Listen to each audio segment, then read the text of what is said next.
suis un peu triste parce que j'aurais voulu vous parler de la beauté du silence, de la beauté de la parole. Je crois qu'il y a une beauté du silence et qu'il y a une beauté de la parole, mais il y a aussi une horreur du silence. Le silence où je m'empêche de parler, où j'ai peur de parler et où je n'existe pas dans le monde. Et puis l'horreur de la parole, des paroles blessantes, meurtrières, méprisantes, culpabilisatrices. Le silence de l'indifférence aussi. J'aurais voulu ce soir être drôle, vous faire rire, mais je me suis donné la mission de vous parler de quelque chose de bien difficile, qui est la violence. Mais avec un espoir, l'espoir de donner des pistes pour sortir de la violence. Alors, c'est encore pire, c'est sortir de la violence pour aller vers les conflits. Parce que je crois qu'aujourd'hui, nous vivons dans un monde où le conflit est devenu nécessaire. Nous vivons dans un monde où on ne peut pas se passer de conflit parce que nous sommes différents, parce que nous vivons ensemble en étant différents, nous n'avons pas le même pouvoir, nous n'avons pas les mêmes normes, les mêmes valeurs, et nous devons être en conflit. Et la question, c'est comment être en conflit sans violence. Je vais d'abord vous raconter une histoire pas très drôle. L'histoire d'un enfant qui est né pendant la Seconde Guerre mondiale et qui, pendant cette guerre, a passé une partie de son enfance dans une cave avec ses parents et avec d'autres personnes. Il était malade, cet enfant, il avait la coqueluche, et sa mère étouffait sa bouche, mettait la main devant sa bouche pour l'empêcher de tousser, de peur qu'on le repère, qu'on les repère. Et qu'on les envoie, vous savez bien où, assez loin. Et cet enfant ne pouvait pas avoir sa voix, il était étouffé par la peur de sa mère. L'histoire aussi d'un enfant né pendant la Seconde Guerre mondiale et dont les 4 frères ont été assassinés dans un massacre collectif à peu près le jour de sa naissance, dans un pays lointain. L'histoire d'un enfant à qui sa mère disait « Tu es fou, tu es fou, tu es fou, et tu es méchant, mais ce n'est pas de ta faute, c'est la faute des Allemands. Ce sont les Allemands qui t'ont fait ça. » Et la violence de cette mère, de cette pauvre mère qui disait ça à cet enfant. Et cet enfant a vécu une grande partie de son enfance dans la peur. Il avait tout le temps peur. Il faisait pipi au lit jusqu'à l'âge de 10 ans. Et puis chaque fois qu'il marchait dans la rue et qu'il passait devant une porte, la porte d'un immeuble, il tremblait de peur.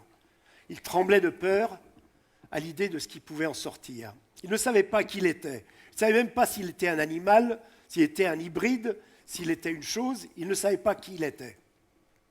Cet enfant, bien entendu, vous l'avez deviné, c'était moi.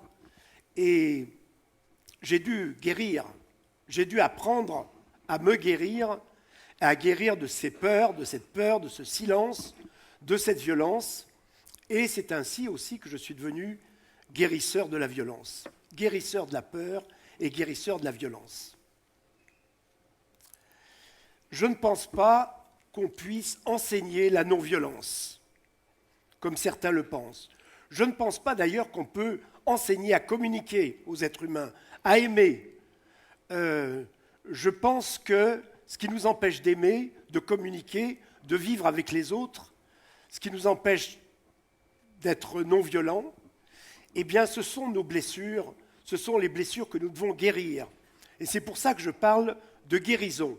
Je pense qu'on ne doit pas nous enseigner ce que nous devons être, comment nous devons nous comporter, mais on doit nous aider à guérir. Alors je travaille évidemment dans des endroits difficiles de la planète, dans des endroits où il y a de la guerre, dans des endroits où il y a des guerres civiles, des massacres au Moyen-Orient, dans le Caucase russe, en Afrique, au Rwanda, après la guerre civile et le génocide. Mais en même temps, je travaille aussi avec des gens comme vous, comme moi, comme nous le sommes tous. Et je me suis rendu compte que nous avons tous besoin de guérir cette violence qui nous pourrit la vie. Ce qui nous pourrit la vie, ce qui nous pourrit la vie dans nos relations de couple, dans nos relations de famille, avec nos enfants, avec nos collègues, avec nos professeurs, nos élèves, c'est la violence. Et c'est une violence subtile que nous ne voyons pas toujours. Ce n'est pas la violence du génocide. Ce sont des violences beaucoup plus subtiles, où nous sommes indifférents aux autres, où nous humilions les autres, où nous sommes humiliés, où nous sommes ignorés. Et c'est cette violence, en fait, que nous avons tous besoin de guérir, y compris lorsque nous sommes dans des pays développés, dans des pays riches, où apparemment la violence n'existe que dans quelques banlieues à l'écart, et où, ma foi, la vie a l'air convenable, si on la compare à des endroits de la planète très déshérités. Alors dans ce travail, je vais vous donner peut-être une idée du processus qui amène la guérison, qui amène le changement et qui amène à sortir de la violence. Alors d'abord, dans un groupe comme ceux que je mène, avec n'importe quel public, c'est la même chose au Rwanda, c'est la même chose en France, c'est la même chose aux États-Unis. Au début, ça se passe un peu toujours de la même façon. Il y a des gens qui parlent. Alors ceux qui savent bien parler, ils parlent, et en fait, ils ont au début un masque. Et ce masque, qui peut être professionnel, qui peut être un masque tout simplement humain, ils vont utiliser des mots qui vont les aider à impressionner, à dominer, à faire peur aux autres, à montrer qu'ils sont les meilleurs. Et puis il y a ceux qui se taisent. Ceux qui se taisent, eux, ils pensent qu'ils n'ont pas le droit à la parole. Ils pensent que s'ils parlent, ils vont être rejetés, méprisés, humiliés. Ils pensent que leur parole n'a pas d'importance. Et c'est ce qui se passe au début. Au début, chacun a son masque. Il y a ceux qui ont un masque de bêtise. Il y a ceux qui ont un masque de pouvoir. Il y a ceux qui ont un masque d'indifférence. Et moi, je travaille avec toutes sortes de gens. Je ne travaille pas forcément avec des gens qui sont des volontaires pour faire ce travail, mais qui ont besoin, parce qu'ils souffrent, et ils ont envie de sortir de cette situation de souffrance. Ça, c'est le début. Qu'est-ce qui se passe après? Eh bien, après, il y a tout un accompagnement qui amène les gens à parler de leur peur. C'est-à-dire à voir que derrière le masque, il y a de la peur, il y a la peur des autres qui peuvent nous faire violence, les autres qui peuvent nous humilier, qui peuvent nous agresser, nous attaquer, nous rejeter. Et ces peurs ont besoin d'être dites. Dans tous les groupes, les gens ont peur, mais ils n'ont même pas conscience qu'ils ont peur. Et le premier travail à faire, c'est de les aider à dire leur peur. J'avais pris quelques notes de peur qu'on trouve dans des groupes. Il y a des gens qui disent ou qui pensent « il y a des gens plus intelligents que moi ici. Celui-là prend trop de place. Je ne me sens pas bien avec eux. Si je dis ce que je pense vraiment, on va me traiter de raciste. On va me tomber dessus. » Et puis, il y a des paroles de violence. Il y a une violence qui est là, sous-jacente. Et puis, dans certains groupes difficiles, il y a des paroles qui se disent. Il y a des policiers qui me disent, et qui disent devant tout le monde, mais les habitants de ces quartiers-là, en fait, il faudrait, si on nous laissait faire, il faudrait les passer tous au lance-flammes. On serait débarrassé d'eux. Il y a donc ce début, cette violence qui commence, et il y a ces peurs qui se disent. Quand les peurs se disent, une certaine confiance commence à s'installer. La peur diminue. Les gens commencent à se dire, mais finalement, j'ai peut-être peur, mais peut-être le danger n'existe pas. Et donc, ils commencent à diminuer leur peur. Le deuxième stade par lequel les gens passent, c'est qu'après avoir parlé de leur peur, ils commencent à parler de leur souffrance. Ils commencent à parler de leur souffrance et ils sont aidés en cela à parler de leur souffrance. Et les souffrances, je reprends la liste de mots que j'avais préparée, et leur souffrance, c'est je ne supporte pas d'être mis dans une case. Mon père m'a toujours fait sentir que je n'étais pas à la hauteur. Dans mon équipe, je suis la seule à ouvrir ma gueule et je le paye très cher. J'ai survécu grâce à la danse, mais l'essentiel me manque. Ma vie amoureuse est une catastrophe. Je voudrais faire ce qui me passionne, mais dans la boîte où je suis, on ne me laisse pas faire et je ne peux pas faire ce qui me passionne vraiment. Toutes ces phrases disent les souffrances. Et dans les endroits les plus difficiles, c'est le moment où les gens commencent à parler de la souffrance. C'est le moment où des Israéliens et des Palestiniens, réunis ensemble, commencent, au lieu de porter des accusations vagues sur les uns, vous êtes des terroristes, les autres, vous êtes des occupants, au lieu de porter ces accusations vagues, les gens commencent à parler vraiment de ce qu'ils vivent concrètement. Les Palestiniens, les Israéliens se mettent à parler de ce qu'ils vivent, pas seulement à cause des autres, mais de ce qu'ils vivent dans leur milieu, dans leur famille. Ils commencent à parler de ce qu'ils souffrent dans leur famille, et lorsqu'ils parlent des autres, au lieu de dire « vous, les Israéliens, vous êtes tous des tueurs, vous, les Juifs, vous êtes tous des banquiers », eh bien, ils commencent à préciser, à dire très concrètement ce qu'ils ont réellement vécu, les souffrances qu'ils ont réellement vécues ou les souffrances de leur famille. Et à ce moment-là, il y a quelque chose qui naît. Quelque chose qui naît dans cette souffrance partagée, c'est un sentiment d'humanité partagée. C'est-à-dire que les gens se rendent compte qu'ils sont tous des êtres souffrants, des êtres qui ont souffert. Et ils se retrouvent là-dedans.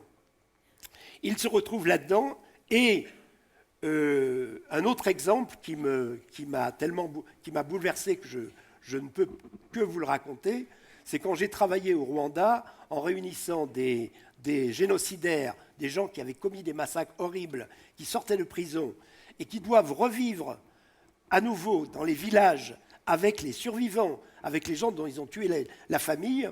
Eh bien, je me souviendrai toujours de cet homme qui a raconté, dans un groupe, justement, où il y avait des ex-prisonniers génocidaires et des survivants, il a raconté que quand il était enfant, qu'il avait 10 ans, des adultes lui ont mis un sabre dans la main et lui ont dit de tuer des enfants plus petits que lui. Et il l'a fait. Et il l'a raconté, et ce récit était tellement bouleversant, on a tellement pu comprendre de l'intérieur la peur qu'il avait, la souffrance, le remords, la peur des grands, la peur des adultes. Et on a tellement senti, les gens ont tellement senti qu'il y a eu un sentiment de fraternité qui est né. Et ce sentiment de fraternité arrive dans tous les groupes, non pas quand les gens essayent de donner une bonne image d'eux-mêmes, non pas quand les gens se battent pour montrer à quel point ils sont bien, mais il naît à partir du moment où les gens avouent leur faiblesse, avouent leur peur, avouent leur souffrance. Et cette humanité-là, elle est décisive à ce moment-là. Parce que, qu'est-ce qui arrive à ce moment-là? C'est que l'autre n'est plus un monstre, l'autre n'est plus entièrement mauvais. Il est comme moi, il est un être souffrant comme moi. Il a vécu des choses que moi aussi j'ai vécues et j'ai une possibilité de m'identifier à lui.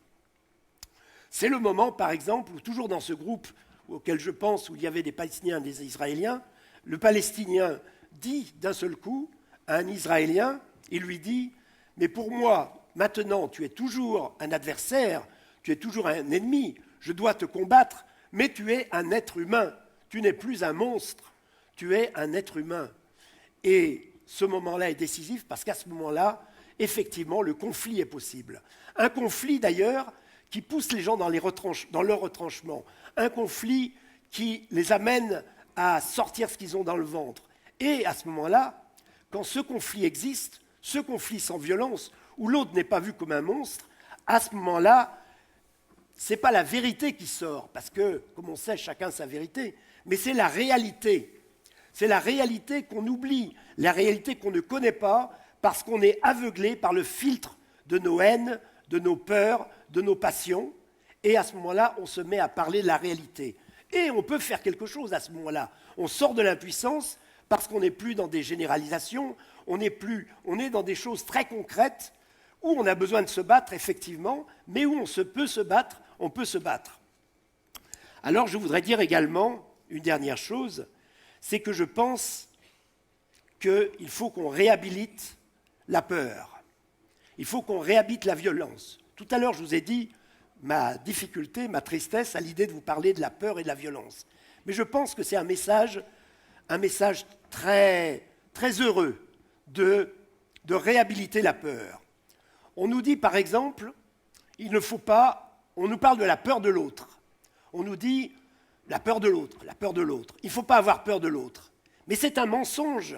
C'est un mensonge qu'on nous inculque pour nous empêcher d'être en conflit, pour nous empêcher de nous battre pour nos valeurs, pour nos besoins, et tout en écoutant les autres, en écoutant évidemment les besoins des autres, en les écoutant, mais en se battant.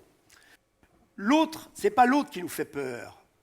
Ce qui nous fait peur, c'est celui qui peut nous faire violence, celui dont j'imagine qu'il peut me faire violence, ou qui me fait violence réellement.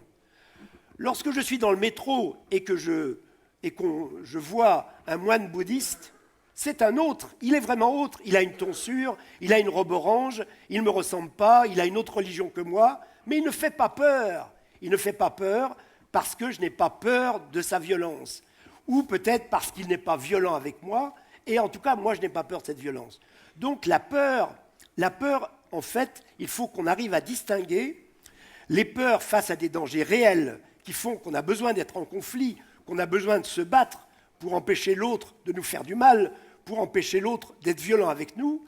Et puis il y a les peurs imaginaires, pas les peurs imaginaires, la peur n'est jamais imaginaire, mais il y a les dangers imaginaires qui viennent de mes peurs, de mes blessures anciennes, de tout ce que j'ai subi, de toutes les violences que j'ai subies, car nous avons tous subi des violences dans notre histoire personnelle, et qui font que nous avons peur d'être jugés, d'être agressés, et quelquefois de façon imaginaire, pour des dangers imaginaires. Donc ça, c'est très important que nous arrivions, si nous voulons vivre ensemble, si nous voulons survivre ensemble, parce qu'aujourd'hui, c'est vrai que c'est là. Aujourd'hui, on n'arrive pas à vivre ensemble difficilement dans les familles, dans les couples, dans les quartiers, dans les sociétés, et je ne parle pas que du Rwanda ou du Congo, où il y a eu 5 millions de morts en 20 ans, je ne parle pas de ces sociétés où les choses sont dramatiques, je parle de nos sociétés d'abondance, où nous avons des violences subtiles dans tous les coins de la société, dans des sociétés où les gens se droguent, des sociétés où les gens s'alcoolisent, où les jeunes se suicident, où il y a des dépressions innombrables. Non, il y a vraiment aujourd'hui à réhabiliter cette peur qui permet le conflit et à faire la distinction avec des peurs qui viennent de nos blessures. Et je voudrais aussi réhabiliter la violence. Je voudrais réhabiliter la violence parce que ce que nous appelons souvent violence, lorsqu'il y a agressivité, lorsqu'il y a colère, souvent c'est du conflit. Mais du conflit qui ne sait pas se dire. Du conflit, c'est-à-dire nous aurions besoin d'un accompagnement, d'espace pour le conflit.